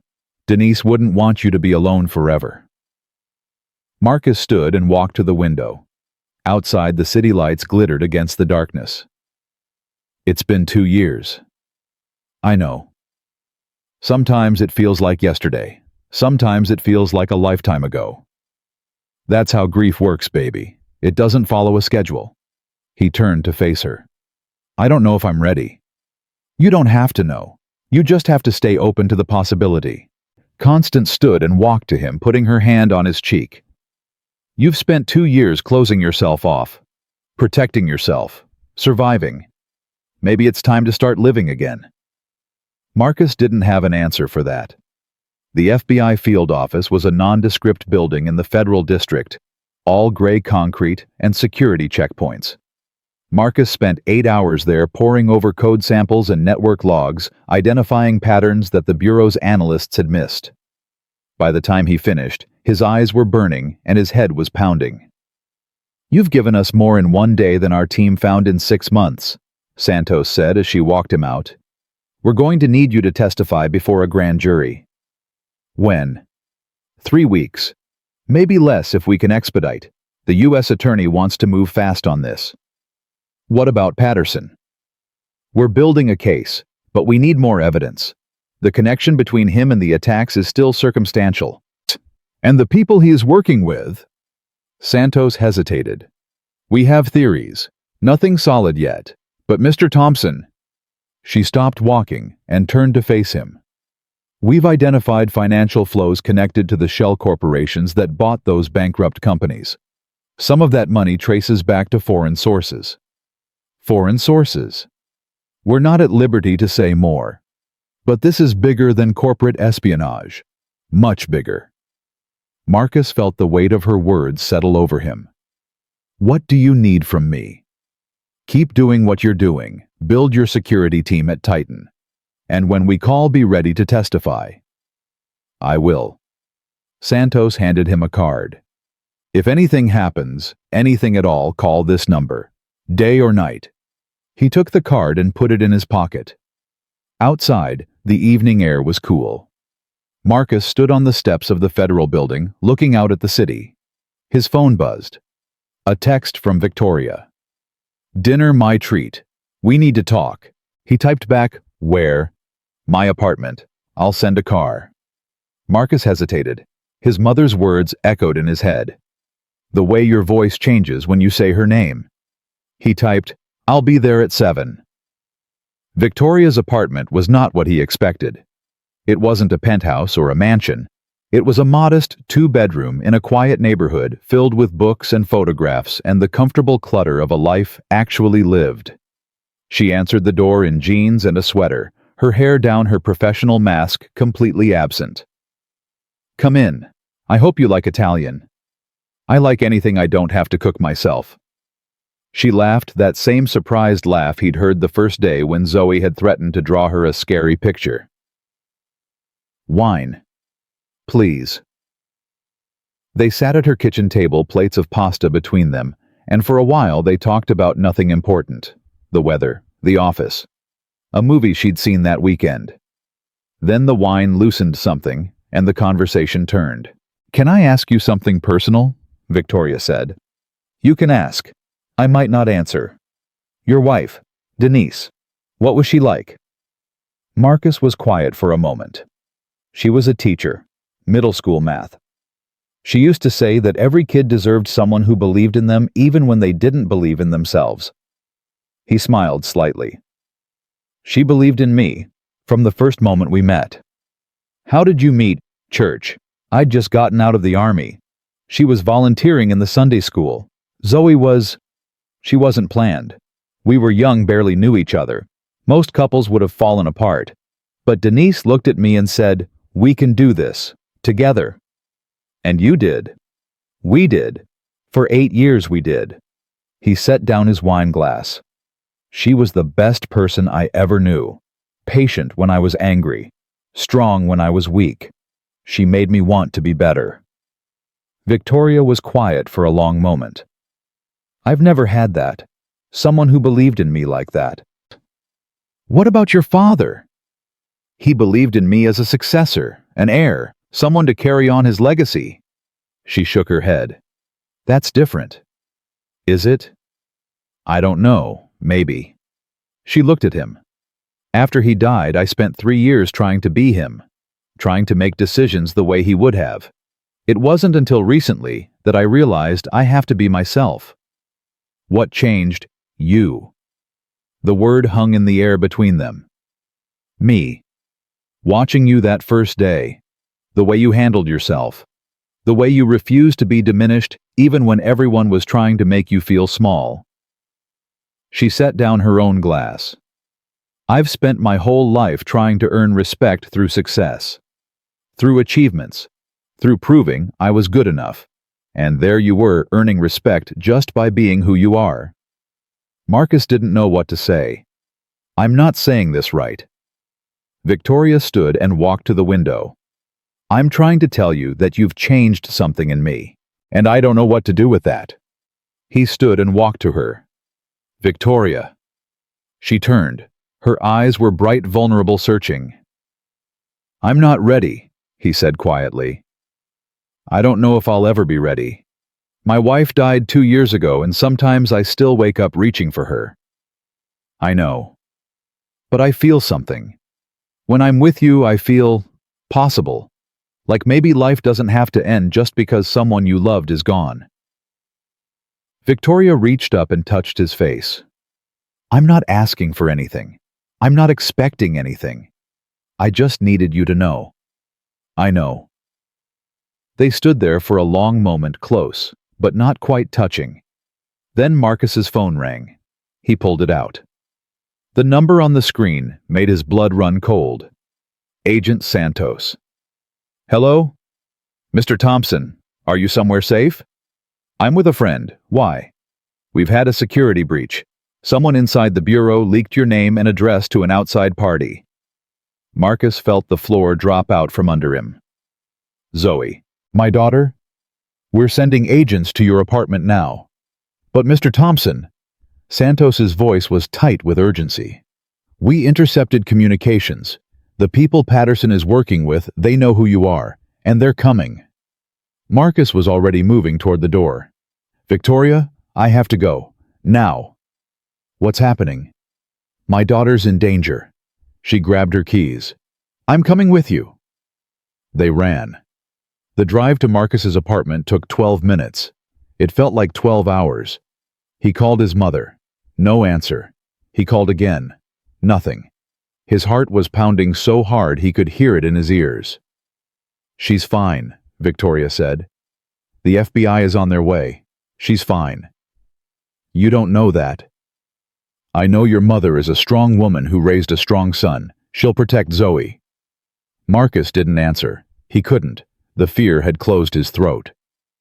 They pulled up to the building. 3 FBI vehicles were already there, lights flashing. Agents in tactical gear were streaming inside. Marcus threw open the door before Victoria could stop him. Sir, you can't. He pushed past the agent and ran for the stairs. 3 flights. He'd never climbed them faster. His apartment door was open. Zoe, his mother's voice answered. We're here. We're okay. He burst through the door. Constance was sitting on the couch, Zoe wrapped in her arms. 2 FBI agents stood nearby. Daddy? Zoe launched herself at him. He caught her crushing her against his chest, breathing in the scent of her hair. I've got you. I've got you. You're safe. There were men, Daddy. Bad men. They tried to get in. But Grandma wouldn't let them. Marcus looked at his mother over Zoe's head. What happened? 3 of them. They came about 20 minutes ago, tried to say they were with the FBI, but I knew they weren't. Constance's voice was steady, but he could see her hands trembling.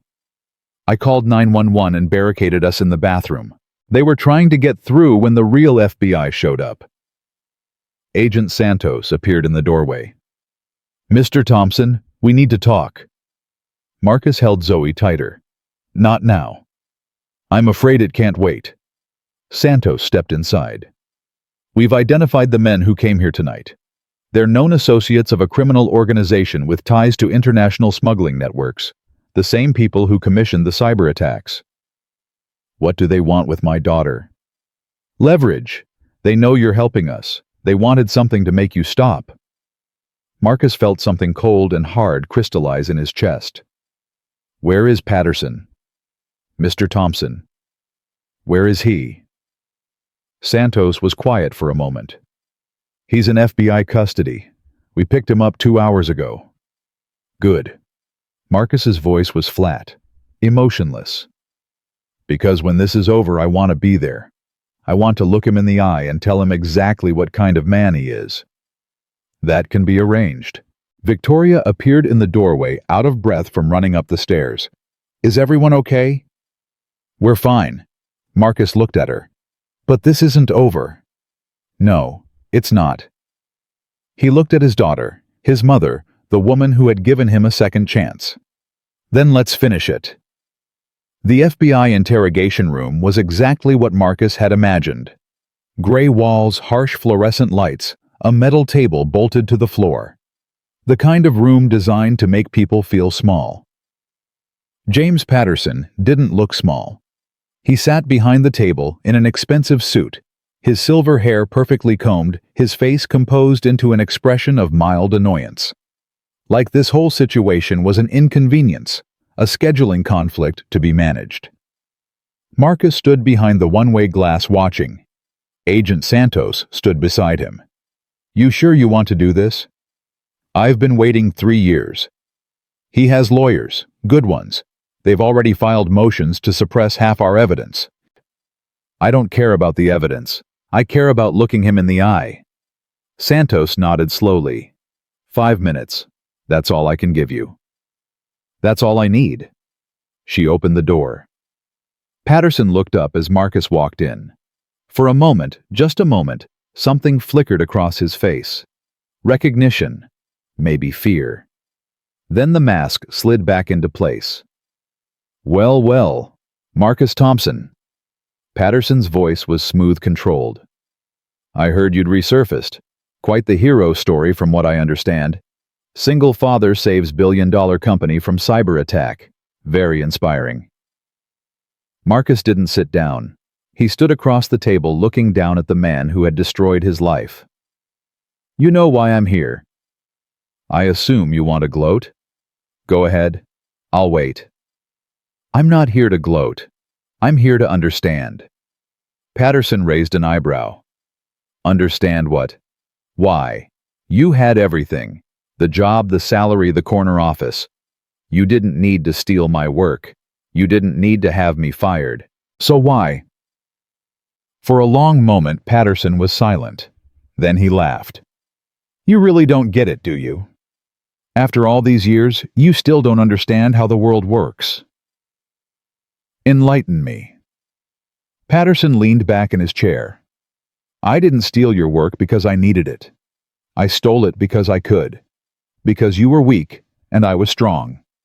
Because while you were sitting in a hospital holding your dying wife's hand, I was building relationships, making connections, positioning myself. Marcus felt his hands curl into fists. You knew Denise was dying. Of course I knew. Everyone knew. And everyone knew that you were going to be useless for months. Dead weight. A liability. Patterson shrugged. I just did what anyone in my position would have done. I removed the liability and took the opportunity. People lost their jobs because of you. 3,000 people. People lose jobs every day. That's business. It wasn't business. It was crime. You sold my research to criminals who used it to destroy companies. Patterson's expression didn't change, but something shifted in his eyes. You can't prove that. The FBI can. They've traced the money. They've found the connections. They have communications bank records, everything. Marcus leaned forward. You're going to prison, Patterson, for a very long time. We'll see. My lawyers are very good. Your lawyers can't save you. No one can save you. Marcus straightened up. But that's not why I came here. Then why? Marcus reached into his pocket and pulled out a photograph. Denise, smiling, alive, happy. He set it on the table in front of Patterson. I want you to look at her. Patterson glanced at the photo. Your wife. Her name was Denise. She was 34 years old. She was a teacher. She loved her students. She loved her daughter. She loved me. Marcus's voice was steady, but something burned beneath the surface. And while she was dying, while I was watching the woman I loved slip away, you were plotting to destroy my career. I was protecting the company. You were protecting yourself, and you didn't care who got hurt in the process. Marcus picked up the photograph. I used to dream about this moment, about confronting you, about making you pay for what you did. He looked at Patterson, really looked at him. But you know what I realized? You're not worth my anger. You're not worth my hate. You're just a small, scared man who built his life on other people's pain. Patterson's composure cracked, just slightly. You don't know anything about me. I know everything I need to know. I know that you'll spend the next 20 years in a federal prison. I know that your name will be synonymous with corporate fraud and criminal conspiracy. And I know that when you're sitting in your cell thinking about how it all went wrong, you'll remember this conversation. Marcus turned toward the door. You'll remember that the man you tried to destroy is the one who brought you down. Thompson. He stopped. This isn't over. I have friends, resources. You think you've won, but I don't think I've won. Marcus looked back over his shoulder. I know I've won, because I have something you'll never have. And what's that? People who love me. He walked out without looking back. The trial lasted 6 weeks. Marcus testified for 3 days. He explained the Hydra traced its evolution from his original research to the weapon it had become. He identified the code signatures that linked Patterson to the attacks. He answered every question the defense attorneys threw at him, never losing his composure, never wavering from the truth. Zoe didn't understand why Daddy had to go to court. She just knew that he came home tired every night, that Grandma was staying with them longer than expected, and that Victoria visited almost every evening with food and quiet conversation. "Is the bad man going to jail?" Zoe asked one night, curled up on the couch with her head in Marcus's lap. "Yes, baby. The bad man is going to jail." "Good. He hurt people." "Yes, he did. You stopped him." "I helped stop him. A lot of people helped." Zoe was quiet for a moment. Then, "Mommy would be proud of you." Marcus stroked her hair, unable to speak. "Grandma said Mommy is watching from heaven. She said Mommy sees everything you do." Zoe looked up at him. "Do you think that's true?" I think the people we love never really leave us. I think they stay in our hearts. And I think your mommy knows exactly how much I love you." "I love you too, Daddy." "I know, baby. I know." The verdict came on a Thursday afternoon. Marcus was in Victoria's office when Agent Santos called. "Guilty, all counts." He closed his eyes. "Thank you, Agent Santos." "No, Mr. Thompson, thank you. This case wouldn't exist without you." He hung up and looked at Victoria. "It's over." She stood and walked around her desk, stopping in front of him. "How do you feel?" "I don't know. I thought I'd feel triumphant, vindicated, something. And I just feel tired." Victoria reached out and took his hand. "You've been carrying this for 3 years. It's okay to feel tired. It's okay to not feel anything at all." Marcus looked at their hands intertwined. Something had shifted between them in the months since the attack. Nothing dramatic, no grand declarations. Just small moments, dinner conversations that lasted too long, phone calls that drifted into personal territory, glances that lingered a beat longer than necessary. "Victoria." "Yes. Thank you. For everything. For believing in me when no one else did. For giving me a chance. For being there when I needed someone." "You don't have to thank me." "Yes, I do. Because without you, I don't know where I'd be. Probably still working night shifts at the warehouse, wondering if things would ever get better." Victoria was quiet for a moment. "Can I tell you something? Anything? That first day when you walked into my lobby with Zoe, I noticed you immediately. Not because you were out of place, though you were, but because of the way you looked at your daughter, the way you knelt down and told her you weren't giving up. You heard that. I was standing by the elevator. I heard everything." She smiled slightly. "I knew then that you were different. I didn't know how different, but I knew." Marcus felt something loosen in his chest, something he'd been holding tight for 2 years. "I'm scared," he said quietly. "Of what? Of feeling again. Of letting someone in. Of losing someone else." Victoria stepped closer. "I'm scared too. I've never been good at this. At relationships. At vulnerability. I've spent my whole life building walls, proving I didn't need anyone." "What changed?" "You. Watching you with Zoe. Watching you fight for your family, for your dignity, for what's right. It made me realize that walls don't protect you. They just keep you alone."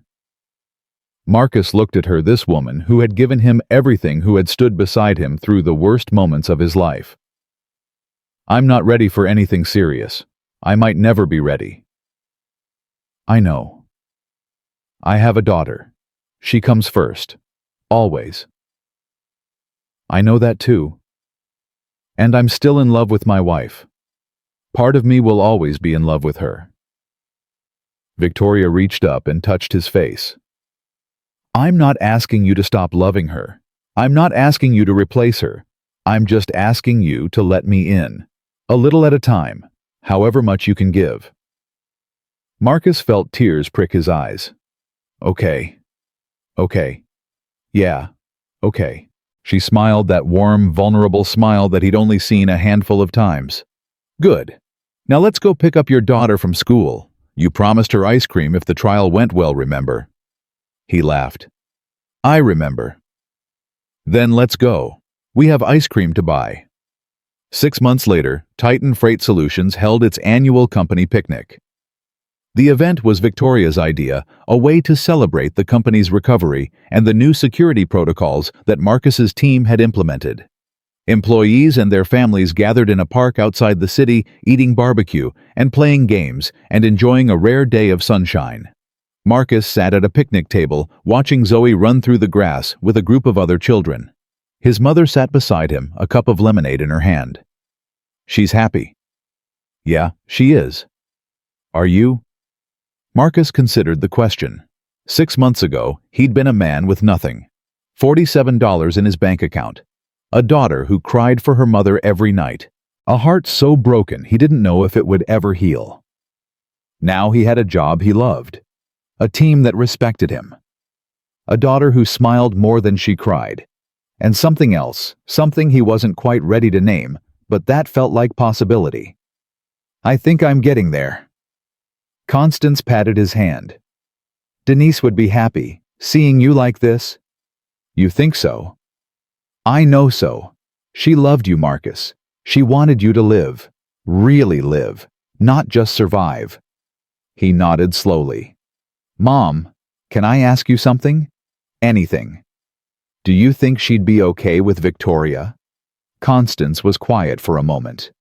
"I think Denise would want to know if she makes you happy." "Does she?" "Yeah, she does." "Then Denise would be okay with her. More than okay." Constance squeezed his hand. "Your wife didn't fall in love with you because you were perfect. She fell in love with you because you were good. That hasn't changed. And any woman who sees that goodness in you, who loves you for it, would have Denise's blessing."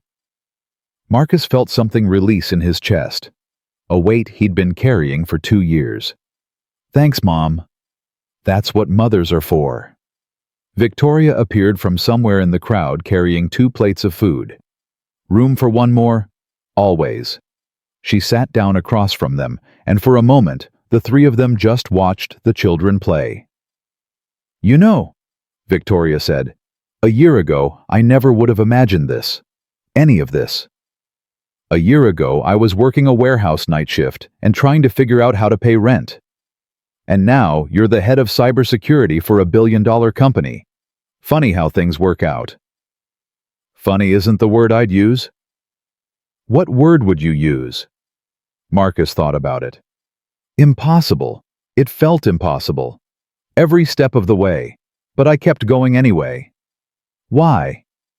He looked at Zoe laughing as she chased a soccer ball. "Because of her. Because I made a promise. And because giving up was never an option." Victoria reached across the table and took his hand. "That's why you succeeded. Not because you were smarter than everyone else. Not because you were luckier. But because you refused to quit. I had help. Everyone needs help. The question is whether you're willing to accept it."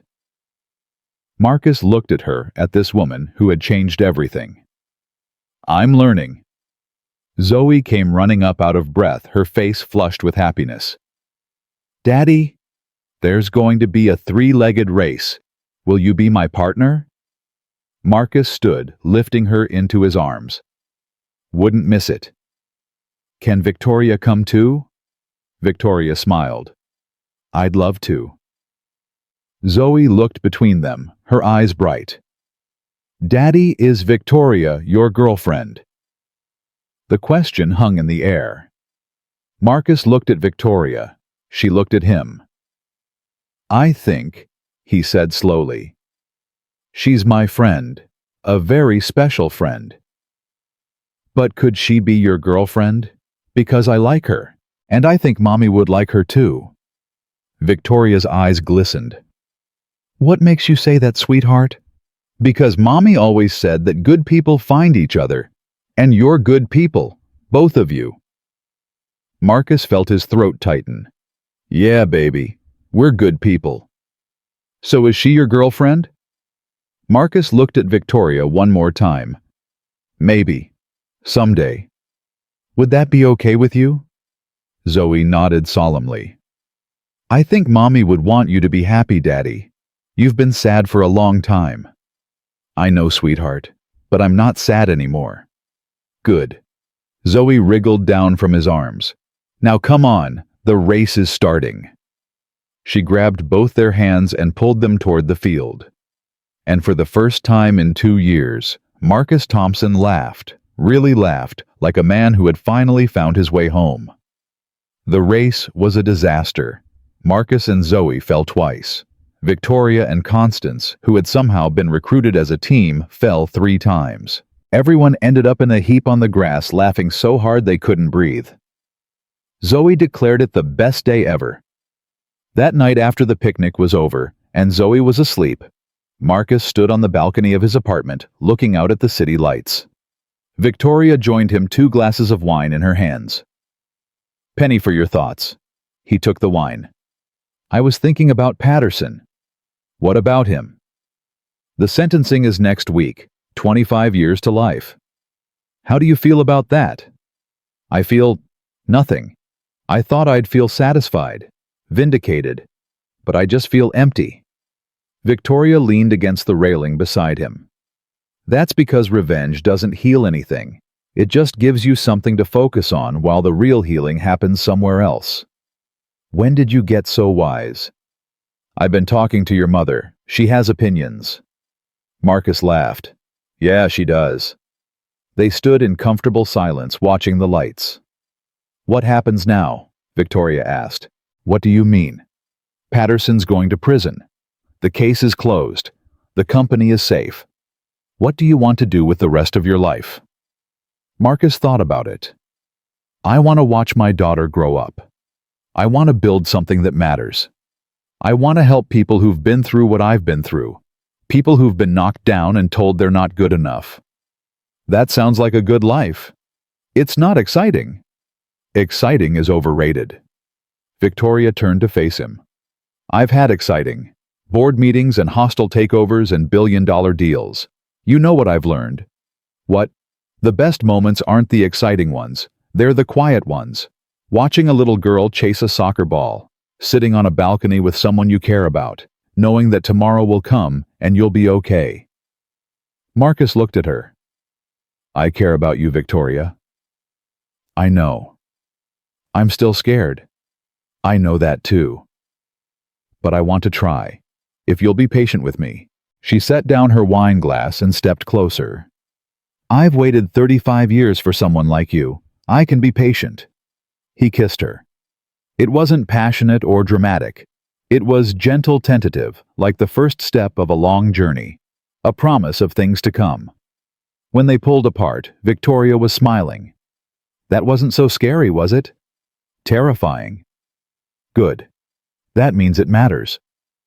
Marcus pulled her into his arms, holding her close. "Thank you." "For what?" "For seeing me. The real me. Not the resume, or the employment gaps, or the single father who showed up with his daughter at a job interview.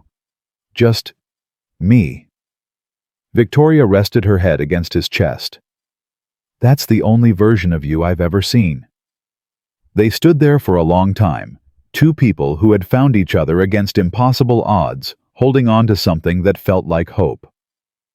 1 year later, Marcus Thompson stood in front of a graduating class of cybersecurity students. The university had invited him to speak, the man who had stopped the Hydra, who had brought down a criminal empire, who had testified before Congress about the need for better corporate security protocols. But that wasn't what he talked about. "They told me I was too old," he began. "Too damaged. Too distracted by my personal life. They said my gaps were too big, my experience too outdated, my situation too complicated." He looked out at the young faces, some eager, some nervous, all uncertain. They were wrong. He stepped out from behind the podium. "I'm not here to tell you about firewalls and encryption algorithms. You'll learn that in class. I'm here to tell you something more important." He paused. "The world is going to try to break you. It's going to tell you that you're not enough, that you don't have the right background, the right connections, the right whatever.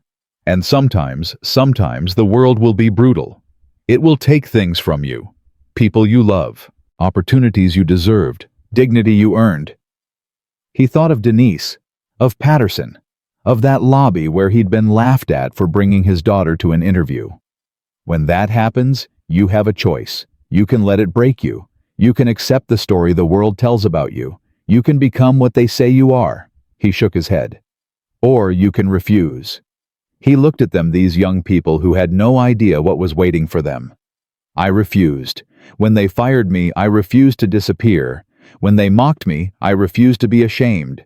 When they tried to destroy everything I'd built, I refused to give up. He smiled. And here I am, not because I was the smartest or the most talented or the most connected, but because I kept showing up, because I kept fighting, because I had people who believed in me and I refused to let them down. He walked back to the podium. So my advice to you is simple. Find something worth fighting for. Find people worth fighting with. And when the world tries to tell you that you can't refuse. The applause started slowly, then built into something thunderous. Marcus stepped back, letting it wash over him. In the front row, Victoria was clapping with tears in her eyes. Beside her, Constance was wiping her face with a tissue. And next to them, in a yellow dress with white flowers, Zoe was jumping up and down, shouting something he couldn't hear but didn't need to. His family. His future. His life.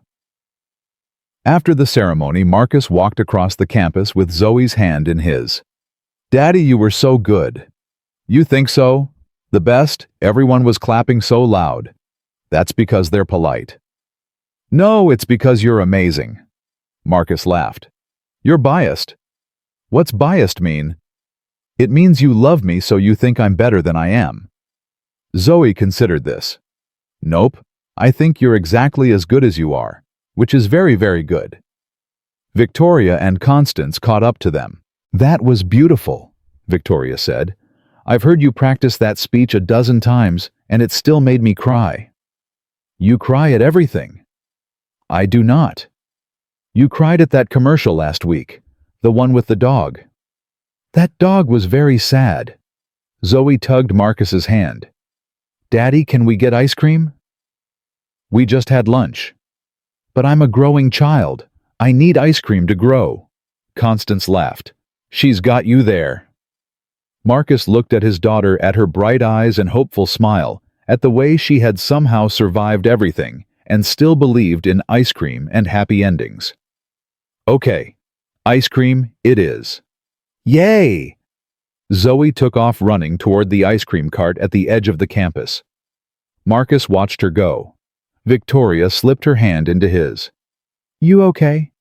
Yeah, I was just thinking. About what?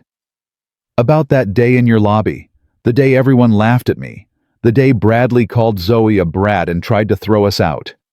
That feels like a lifetime ago. It was. A different life. He squeezed her hand. I've been thinking about writing a book. About everything that happened. The attack, the trial, Patterson. All of it. What would you call it? Marcus watched Zoe ordering ice cream, her face scrunched up in concentration as she chose between flavors. I'd call it refused. Because that's what I did. I refused to be what they said I was. I refused to accept the story they tried to write for me. Victoria leaned her head against his shoulder. I think that's perfect. You'll help me write it. I'll help you do anything. Zoe came running back, ice cream cone in hand, chocolate already smearing across her face. Daddy, they had cookie dough, your favorite. Marcus knelt down, accepting the cone she thrust at him. Thank you, baby girl. You're welcome. Now can we go to the park? Don't you have homework? It's Saturday. So, Daddy, it's Saturday. Marcus stood looking at Victoria and Constance. What do you think, Park? I could use some fresh air, Constance said. I'll go wherever you go, Victoria added. Zoe grabbed Marcus's free hand. Come on, let's go. They walked across the campus together, a grandmother, a CEO, a little girl, and a man who had lost everything and found something better. The sun was warm on Marcus's face. The ice cream was cold in his hand. His daughter was laughing beside him. And somewhere, he knew Denise was watching. I kept my promise, he whispered, too quiet for anyone to hear. She's okay. We're all okay. The wind stirred gentle and warm like an answer. Marcus Thompson smiled. He had walked into that lobby with nothing but his daughter and a heart full of hope. They had laughed at him, mocked him, tried to break him. They had failed. Because Marcus Thompson was not a man who gave up. He was not a man who accepted defeat. He was not a man who let the world tell him who he was supposed to be. He was a father, a survivor, a fighter, and he had finally come home.